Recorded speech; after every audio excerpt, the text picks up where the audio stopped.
Miss universe থেকে বড় পর্দায়, তাও আবার শাকিব খানের বিপরীতে অভিনয় করছেন জনপ্রিয় অভিনেত্রী তানজিয়া জামান মিথিলা।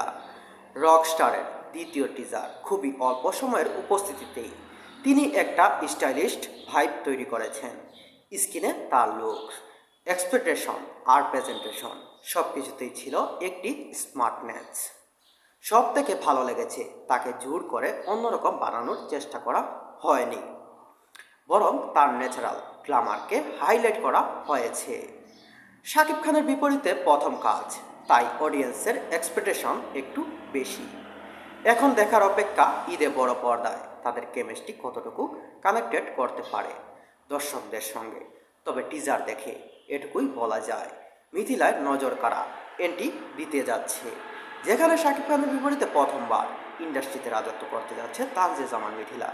ইতিমধ্যেই তানজিয়া জামান মিথিলার ফ্যান ফলোয়ার্স কিন্তু কম নয়, কিন্তু প্রথমবারের মতো, তাও আবার শাকিব খানের বিপরীতে অভিনয় করে বড় পর্দায় পা রাখতে যাচ্ছেন জনপ্রিয় এই অভিনেতা।